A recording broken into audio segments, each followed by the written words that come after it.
สบายดีกันเบิดสุขุสุขคนตอนนี้เราอยู่ที่บึงถาดหลวงมื้อนี้ก็สิพาทุกคนไปเบิ่งบรรยากาศสวนสนุกบึงถาดหลวงซึ่งว่ามื้อนี้ก็เป็นอีกมื้อหนึ่งที่สวนสนุกบึงถาดหลวงเขาจะเปิดให้เข้าฟรีแต่ว่าบ่ฮู้ว่าสิมีคนเข้าไปดินร้ายหรือบ่มื้อนี้เพราะว่ามื้อนี้เป็นมื้อที่ว่าฝนตกมีฝนเฮาก็เศร้าเนาะเฮาก็เลยมาพาแอนนามาลินเพราะว่าบ่ทันเคยเข้าจักเทื่อ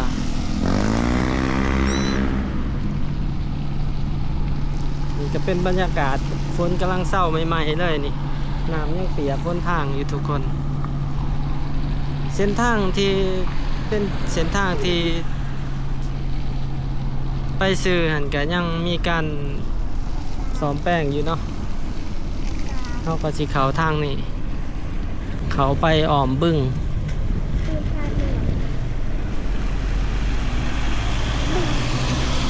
สำหรับรถที่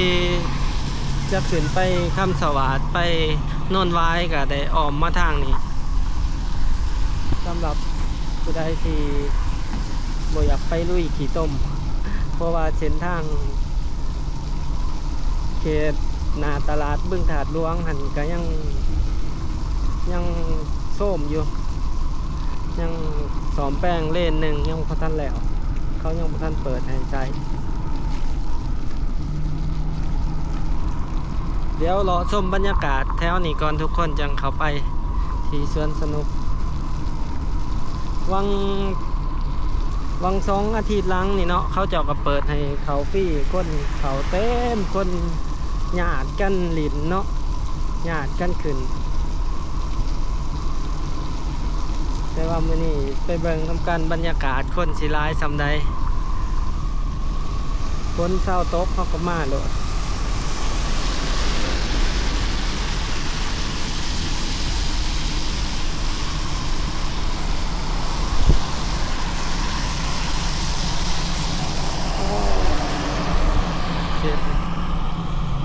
น้ำท่วมเลยอ่ะ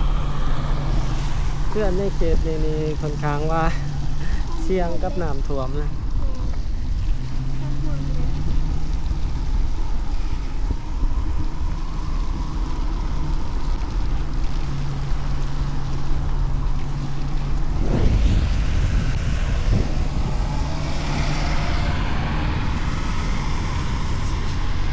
มาเบิ่งบรรยากาศกันทุกคน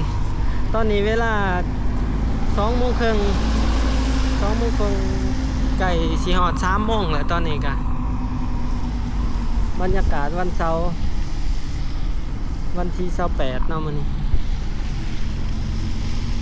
เดี๋ยวมาเบิ่งกันเป็นจังได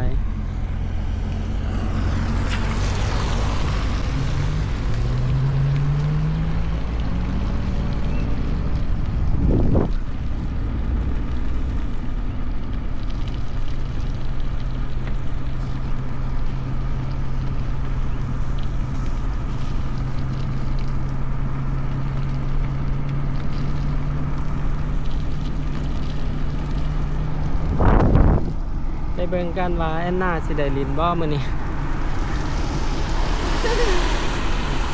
แม่ป๊าแม่ตัวนั้นล่ะ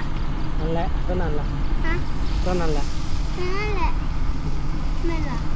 คันสวนสนุกเขาบ่เปิดก็สิพาทุกคนเลาะเบิ่งบรรยากาศในเขตนี้เบิ่งเขาเจ้าสิบเบ็ดเบิ่งห้วยห้องคลองบึ้งอยู่นี่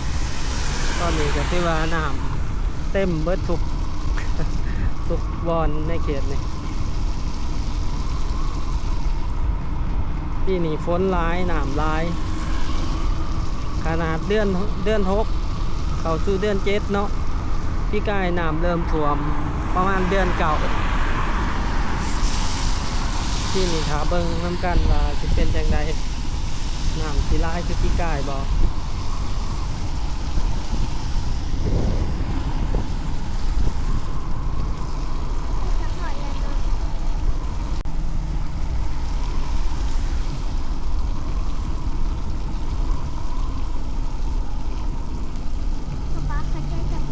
บอก โอ้ก็มีรถจอดร้ายอยู่ทุกคนน่าจะเปิดอยู่อ๋อมัน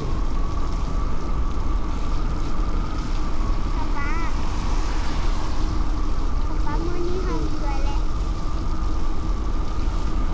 เบิ่งน้ำกันว่าสิฟรีคือโฆษณาบอกเพราะว่าเราเห็นในเขาจะโฆษณาใน TikTok ว่าลินฟรีมื้อนี้ทั้งโซนเพื่อนน้ำแข็งหันกับฟรีเนาะ ถ้าฟรีไปเลยก็จะคิดว่าเจ้าได้เงินครับ ทุกคนเดี๋ยวเขาไปเบิ่ง ฟรีเดียวเนาะจะได้ขึ้นไปเลยแล้ว ขั้นบ่ฟรีกับบ่ได้เรียน มันแพงเนาะคนละ200,000 บ่ฟรีก็บ่รวยค่ะบ่เงินก็บ่อึด ขั้นบ่ฟรีกับบ่ได้เรียนมันแพงเนาะ ค่ะบ่ฟรีให้อักอักเลย คนละ200,000เท่าไหร่ขั้นบ่ฟรี คันบ่คันฟรีให้ค่ะโฆษณา เดี๋ยวเขาไปเบิ่งนำกัน โฆษณาของปลอมเป็นเรื่องของจริงเด้อ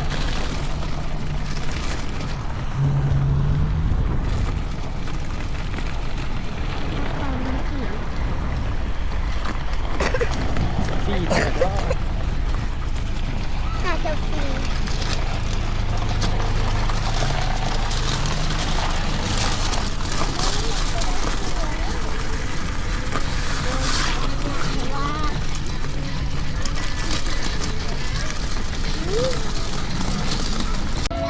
ยังมาเบิ่งนำกันทุกคนเขาฟรีแท้บ่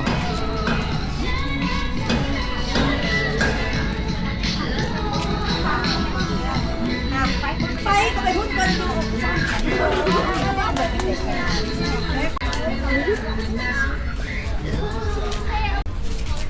เคนเขาเจ้าลงว่าฟรีบ่มันฟรีบ่ได้ฟรีวะว่า ปีมันบันนี่มาก อ๋อ แต่ว่าเขาได้เสาสุด หึ เขาได้เสาสุด เศร้าสุดว่ะ เสียงมี ถ้าเขาเป็นครับเขาไปหลินในหันสิประมาณเท่าใดรายจ่าย ตอน จิ นั้นป ต กติผู้นึง2 ปี กันคือมื้อนี้มัน เข้าฟรีแต่ว่าเขาเสาสุดเขาไป100,000 เขาไป100,000คนละแสนคือคนละ ยิ่ง แส ว่าน ต้องปล่อยให้แมทยังไม่ไหนจะเข้าฟรี อ๋อเดี๋ยวนะครับไปเบิ่งตัว เนี่ยฟรีหรือเปล่าฟรีหรือเปล่า บ้านน้ำแข็งเขาฟรีแต่ว่าได้เช่าสุด100,000 จะพูดจะเลย เดี๋ยวเขาไปเบิ่ง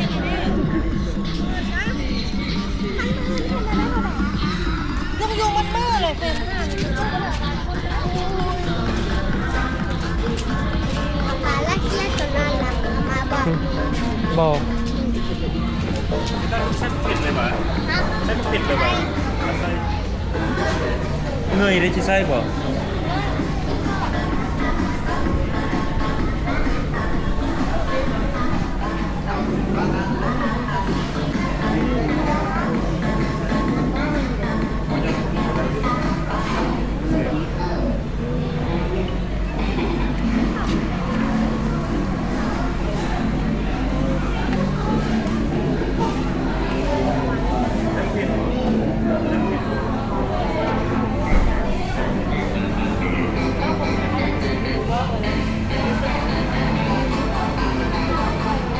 หึ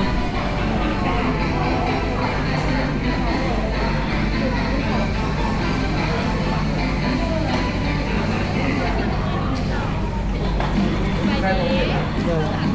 อันเพื่อนว่าเขาฟรีบ่ แม่เราจัดกิจกรรมกับฟรีค่าเข้าแต่ว่าได้เสียค่าเข้าเสื้อพื้น100,000กีบปกติมันพุ่งพื้น200,000กีบจ้ะ อ๋อคือเด็กหน่อยก็อัน เด็ก บ่ น้อยคือต่างจากตั้งก็1 เมตรจะเป็นบริเสียเนี่ยแต่อันนี้เพิ่นสูงเพิ่นสูงตัวค่ะ ก็คือว่าตกอยู่ประมาณ200,000เนาะ แม่ปกติต้องเป็น400,000กีบ อ๋อเดี๋ยวเป็นกัดจ้ะ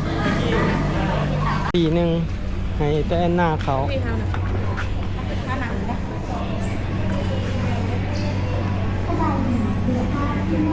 เขาทางเขานี้ได้ปะไปเขาไปลงสุดปีเงี้ยเดียวอ่ะนะปดเกิบบ่นะปดเกิบบ่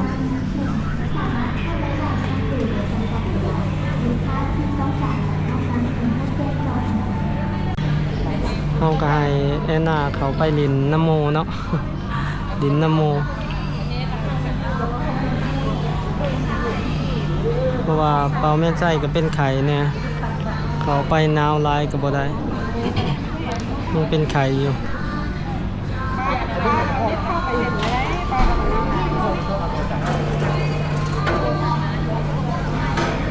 นี่ก็เป็นบรรยากาศอยู่บอนบ้านหิมะทุกคนเป็นโซนดินบ้านหิมะโซนน้ำแข็งเนาะอยู่ที่บึงถาดหลวงตัวนั้นเป็นโซนทางเขาเนาะเขาไปกับได้เซาเครื่องมื้อนี้ที่ว่าเสียเครื่องหนึงเนาะปกติสิคนละ200,000มื้อนี้ก็เสียคนละ100,000เขาไปมื้อนี้เฮาก็ให้แต่แอนนาเขาไปเนาะเขาไปดินกับหมู่เพราะว่าถ่ายอยู่นอกบอนนี้ก็จะเป็นทางออกบอนนี้จะเป็นทางออกมาแล้วก็จะมีการแก่เครื่องอยู่บอนนี้กระบอกกว้างปานใดเนาะสำหรับบ้านหิมะนี่ก็โซนทางในก็ความกว้างก็น่าจะบ่เกิน10 5 คูณ 10 เมตรต่อประมาณน่ะ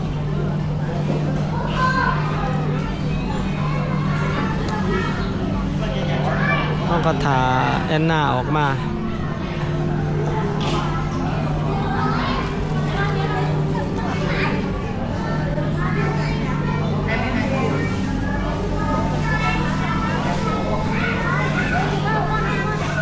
คนกับเขาไปเรื่อยๆเห็นเขาประกาศอยู่ใน TikTok ในเฟซว่าเขาลินฟรีเนาะ ฟรีแต่ค่าเขาได้เซาเครื่องเสียคนละแสน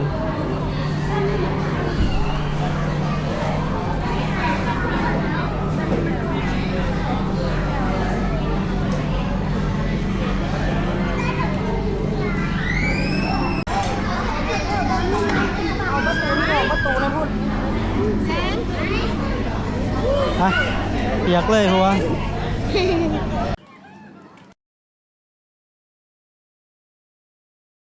ใจเนาะว่าใจหรือเปล่าเอาเกือบไปเลยจ้ะเกือบได้ใส่เกือบ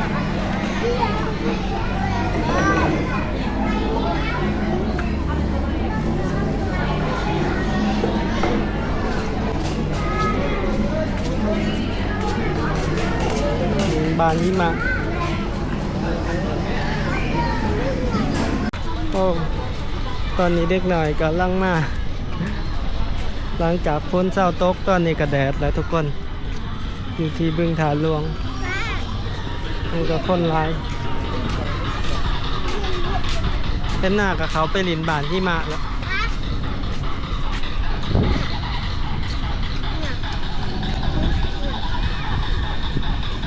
ในตัวบอลนี้มันเครื่องดินร้ายตัว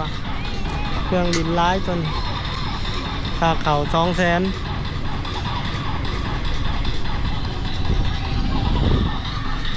บัดนี้เขาก็จะออกไปแล้วทุกคนหน้าดินแล้วพอแม่นใช่ก็อยากเขาไปอยู่แต่เขาไปบ่ได้เพราะว่ามันเจ็บคอแน่มันก็เป็นไข่เมื่อวานนี่จนเกือบลุกบ่ได้วันนี้ก็พอลุกได้ก็เลยพาหน้ามาสิเขาไปอีกกับยานตัวเองเป็นไข่ตื่มก็เลยให้แอนนาเขาไปคนเดียวอันนี้เราก็สิกลับไปบิ๊กซีโซนนั้นก็เข้าจะขายเครื่องของกิน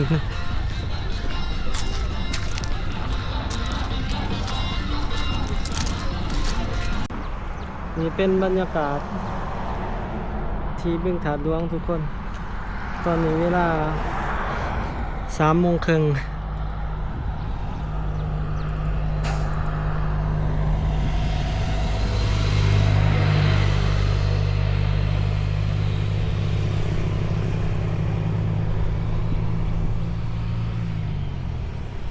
น้ำลายเลยนี่อยู่บึงถาดหลวงนี่ก็มีเขาเจ้าเฮ็ดครัวอยู่สามครัวเนาะ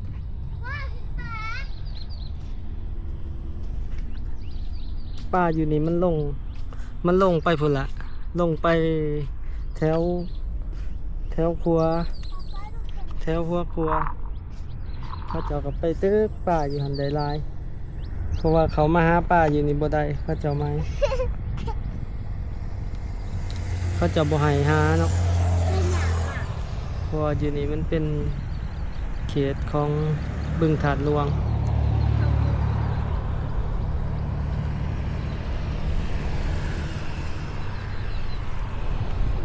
อ้าวไอ้หน้าอย่าสิมันนะ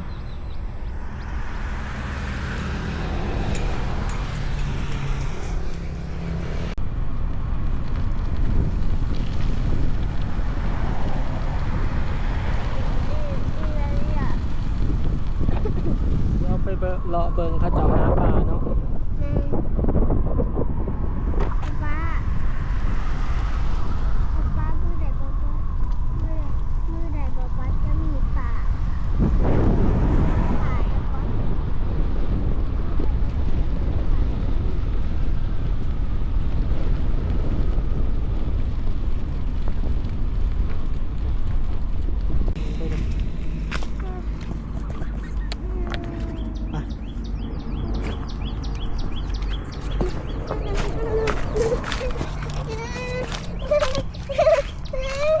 ยางดีๆสิวะ ป้าจะง่ายเลยอย่างเป็นอย่าง โอ้ยเปื่อน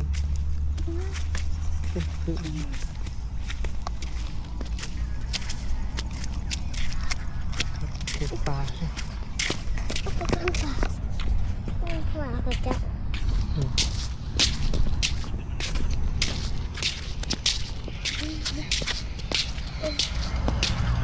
ตึกปลาอยู่นี่ได้เสียคานวะได้เสียคาเบ็ดบ่ เสีย100,000ก็จะมาตีปี วะ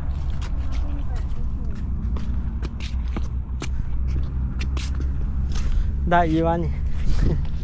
แล้วพอได้อีวะ 3คนรู้ว่าสิ อ๋อ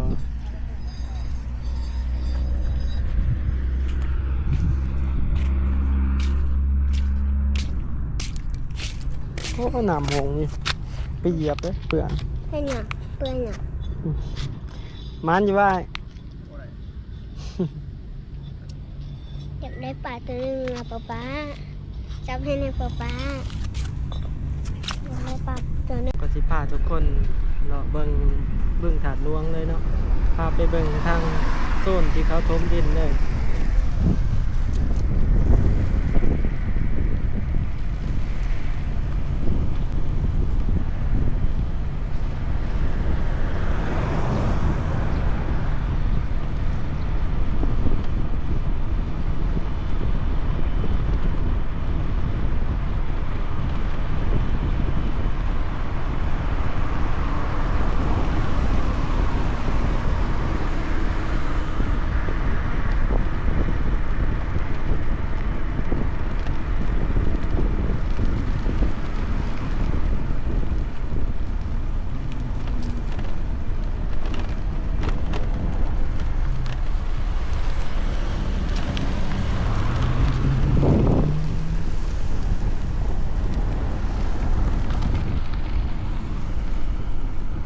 มาเบิ่งโซนนี้กันทุกคน